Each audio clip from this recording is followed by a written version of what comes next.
Because today I'm talking about service.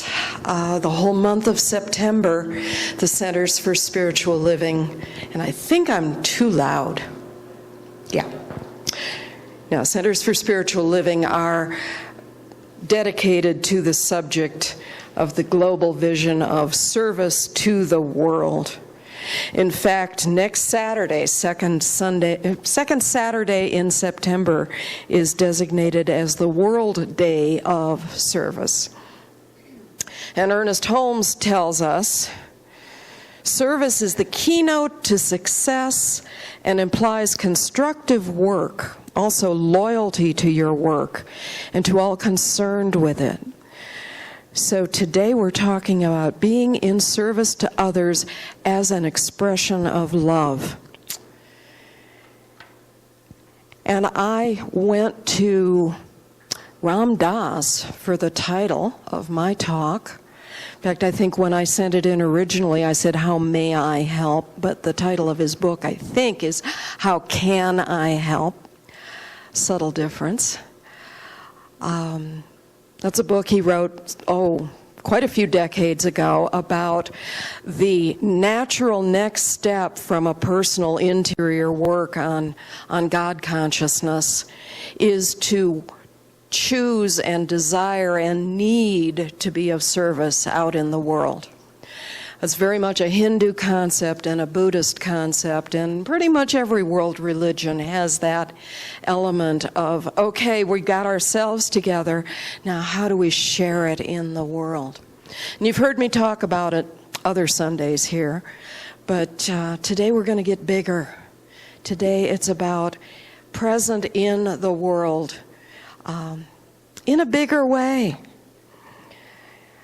Ernest Holmes says, the two great commandments are to love God and our brother man, sister, woman. Love is a complete unity with life, and we cannot enter this state unless we are truly in unity with all that lives, for all life is one. So when we're of service, it's not about, here I am and I'm doing this for you. It's about connecting, recognizing the unity.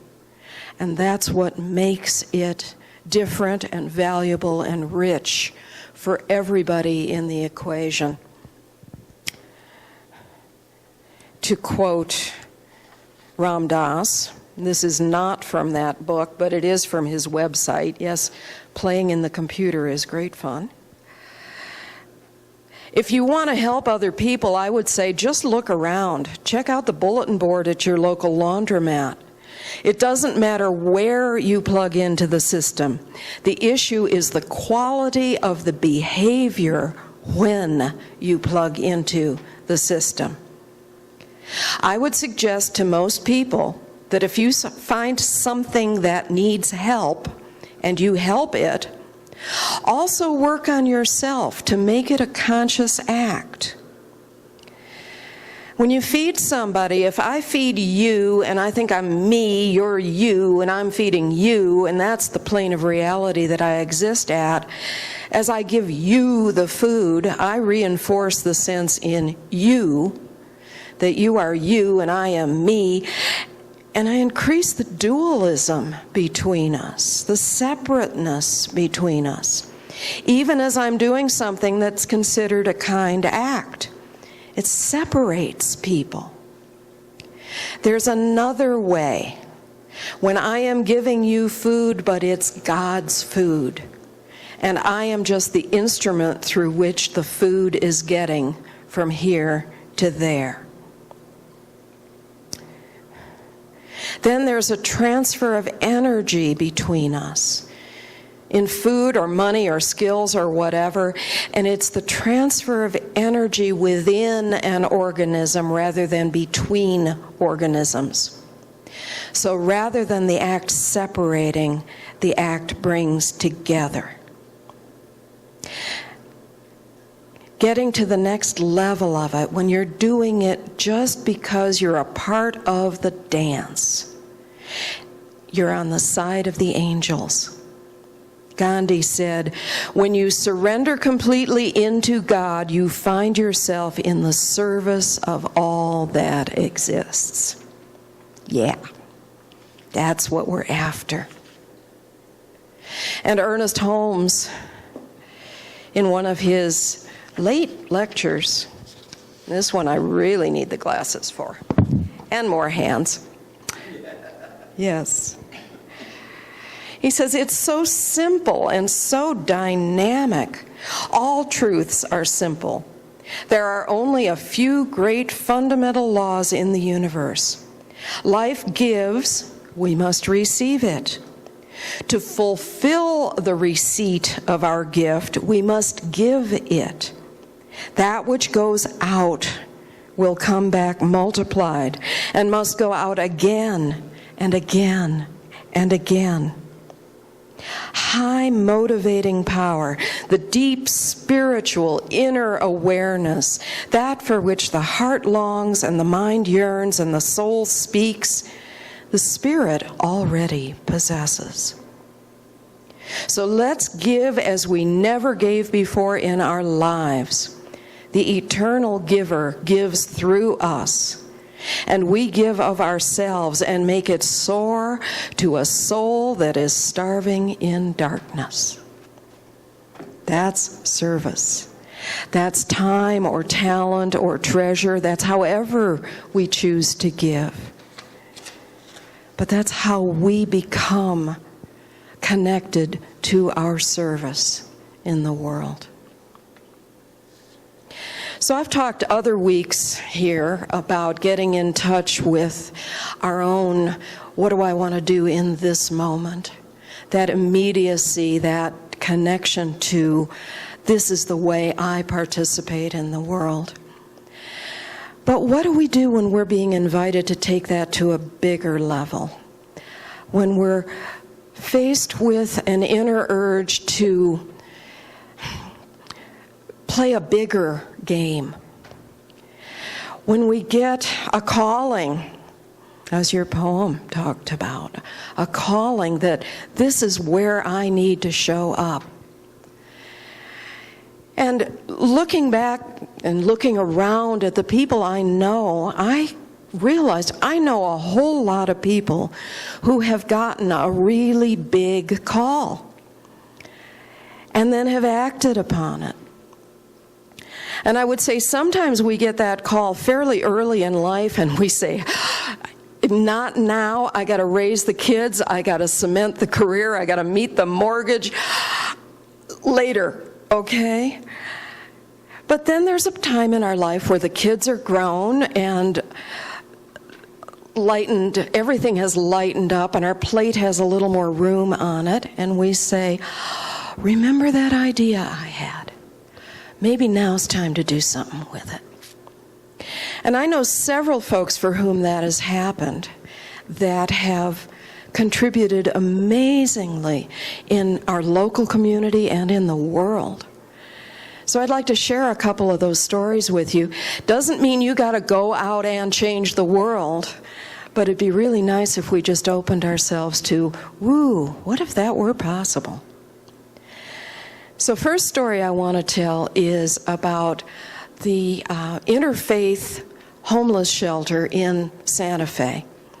This was started up because the several charities that operated homeless facilities in our city were pretty small. And then winter would come and the demand was huge for a hot meal and a warm bed, and people were dying on the streets because there weren't enough beds in Santa Fe. And this interfaith group found this amazing empty building. It was Pete's Pets. Pete retired, closed out the business, the building stood empty. This group went in and converted it into bathrooms and showers and dining room and sleeping facilities. And it's open all year but limited during the summer months, and then winter, it's a big deal. It's a warm supper and a place to sleep. And Santa Fe went from pretty much every year having about 25 people die of hypothermia to 0. They found enough beds. Okay, well, my friends, Daniel and Thomas, they're a couple. They've attended my center for quite a number of years now. They live just a couple blocks from Pete's place. And they would drive by it and they would see the line forming for the folks that were about to go in for their evening meal. And they decided they wanted to help. But their idea got bigger really quickly than, let's go help serve a meal, let's volunteer for an evening. They volunteered our whole center, okay? And basically what happened was the Santa Fe Center for Spiritual Living got assigned a week of winter to cook the meals, serve the meals, check people in, clean up after the dinner. That's, you're talking about more than 100 individual slots to fill to complete that week. Our congregation is about 100 people, okay? So Daniel and Thomas were the point persons that created the schedule, made the list, encouraged the volunteers, got them the menus. People cook at home and deliver big pots of the prescribed food each evening. And it's a big job. My goodness. I mean, any one little piece of that's big. And here are Daniel and Thomas organizing that whole week. I couldn't do it. It's huge. But that was their call. And they fill all of those slots because they stand up there on stage every week for the several weeks before it starts and during. And their enthusiasm and their dedication to what needs to happen here is a beautiful thing. And then the Sunday following our week, when we ask for a show of hands of who participated, that whole room has its hand in the air. And we've done that for like 3 years now. This is pretty good. And it is thanks to Daniel and Thomas saying, how can I help? Another story for you. My friend Dave, who is the one that hikes the canyon, he's a realtor and a co-worker at times over the years. He's a Vietnam vet. He's on the board of an organization called the Vietnam Project. And the Vietnam Project was founded by another friend of his and Santa Fe resident, Marv Friedman. And Marv is married to a Vietnamese woman. And they were in the habit of once a year traveling to Vietnam to spend some time with her family and reconnect. And on those trips, Marv looked around him and saw the poverty, saw the missed opportunities, saw the disabilities. A lot of people in Vietnam are still stepping on landmines that were there since 40, 50 years ago, okay? And there he was. And he also noticed that an American dollar goes a really, really long way in Vietnam. They define their poverty level as every adult in a family makes $19 a month or less. That's the poverty line. And a lot of people are below the poverty level. And there's Marv saying, well, we're already here. What if we collected American dollars and found good places to put them to use in Vietnam? And because I'm already buying my own ticket, I'm not going to ask the charity to pay for me. We're just going to take every dollar we take in and apply it directly to the people that need it. And the very first way to do that he came up with is he saw all of the folks that could not commute to a job because they had kids at home or aging, ill parents to take care of. So what could they do at home? Okay, and then he found this natural material that they've got lots and lots of, which is it's called coir, C-O-I-R. It's the outer shreddy stuff on the coconut husk, right? There's two things you can use coir for. One is it makes really good garden mulch, and the other, because it's so stringy and strong, it makes really good rope. And he found a guy who had invented a really simple spinning machine. You just turn a crank and feed the coir into it. And he can buy one of those spinning machines and a couple of great big bales of coir for $51 and give it to a person. And it takes them 1 or 2 weeks to learn how to make good rope. And they're in business. They've got an income. Suddenly they're supporting their families. That was the first project. He noticed that there were kids that were not attending school because they didn't have the money for the required school uniform. Well, a white shirt and a pair of blue trousers or a blue skirt, $6. Okay. Here's your school uniform. And they only need one because they take such good care of it because they're so pleased with being able to go to school. They need exercise books, kind of the equivalent of our composition notebooks. They have to bring their own to school. It takes about 10 of those to get through a school year. 10 exercise books cost $2.10. So they buy them by the thousands.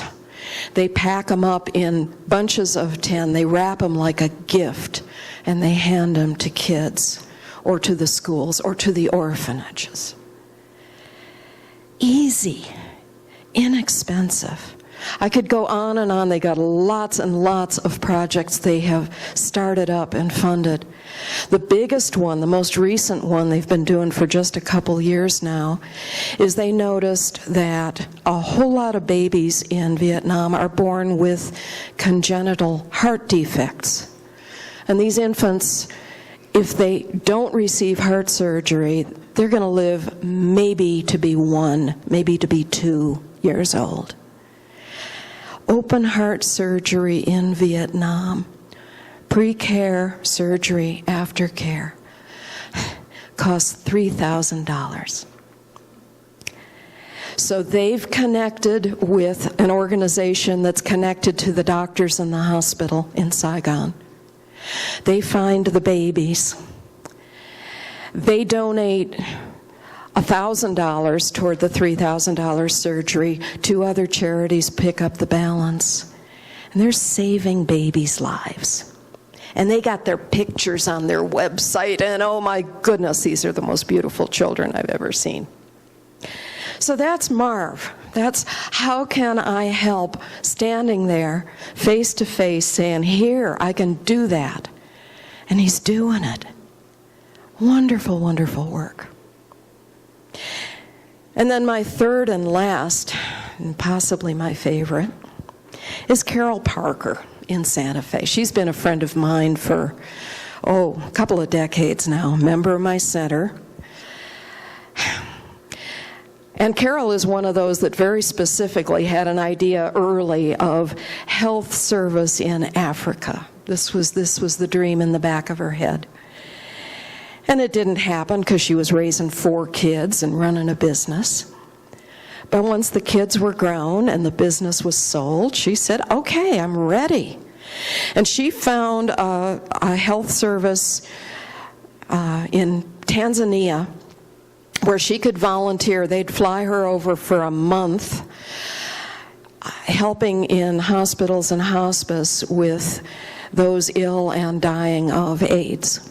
This was in 2004, and believe me, in Africa in 2004, AIDS was a death sentence. They didn't have any way to deal with it. They didn't know what to do with it.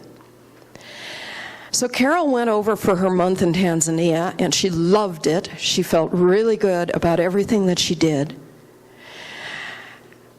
But on the plane on the way home, she realized, okay, that 1 month wasn't enough. She also realized that health care for the ill was a wonderful thing, but it wasn't all that needed to be done. Because what was happening in Tanzania was that because of this rush of, uncontrolled AIDS epidemic, you had whole villages where the elderly, the grandparents, were free of the virus and doing okay.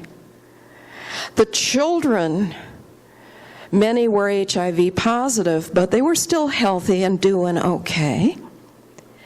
But the middle generation, the parents, the breadwinners, the glue, was gone.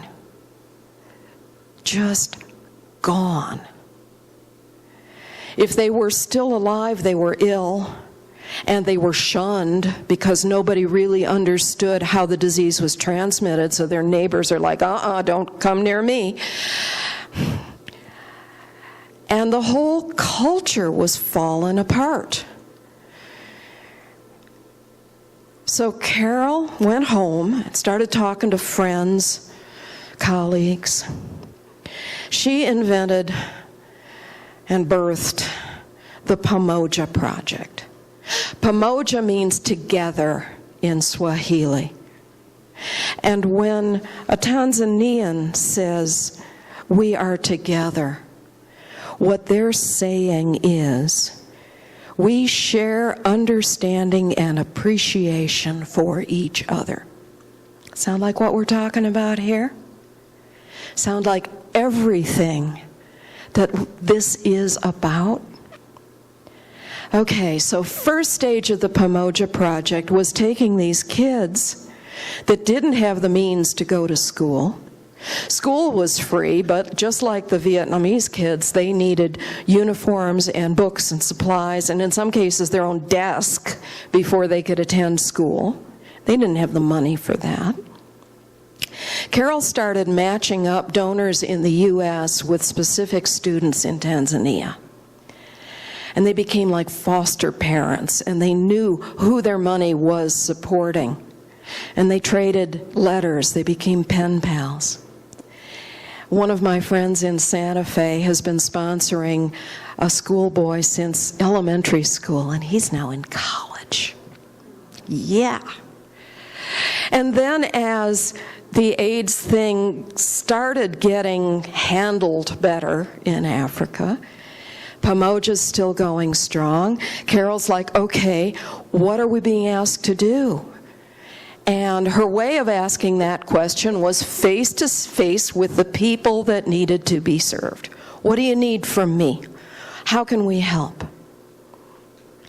And out of that came building projects. Some folks now have sturdy houses where they were living in something that was about to fall down on their heads.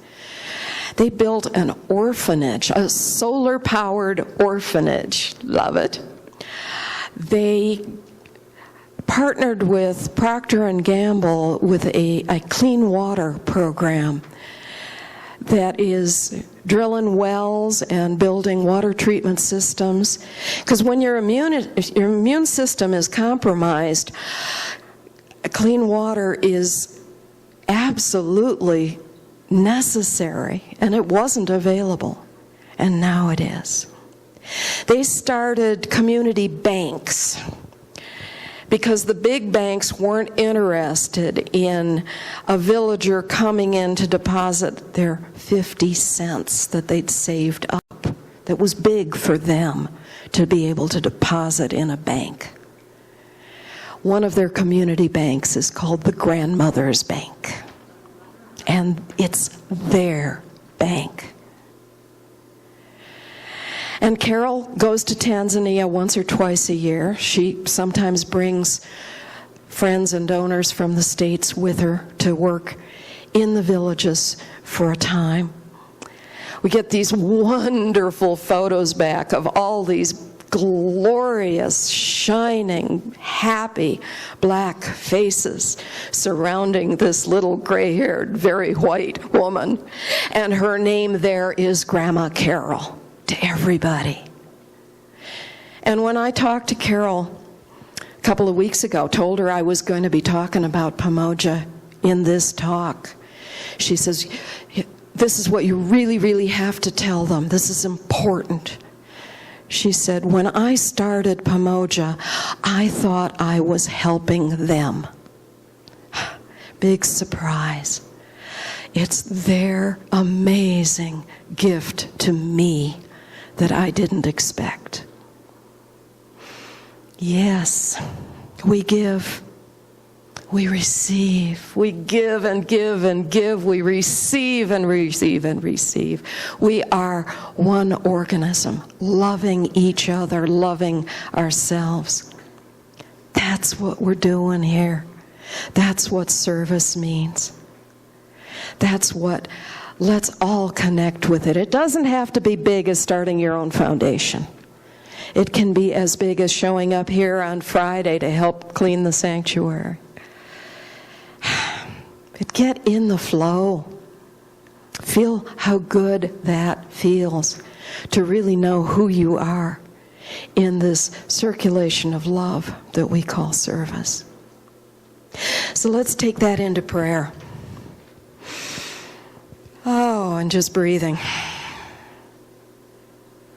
Breathing into this openness, this willingness, this deep, clear, true space. We recognize that spot within us that's always saying yes. That space that absolutely knows who we really are. The presence of God, the presence of the one life, knowing itself and living itself and loving itself as each of us. That truth that is always true is waiting for us every time we turn our attention toward it. It's right here, right now. And from that space, from that connection with the truth alive within us, we open ourselves now to just a simple question, just a simple willingness. How may I help? How can I help? Where can I focus my attention, my love, my service in a way that sustains and feeds and loves the world and comes back to me as Spirit's perfect circulation? I just allow myself to stay in this openness. I don't need an immediate, facile answer.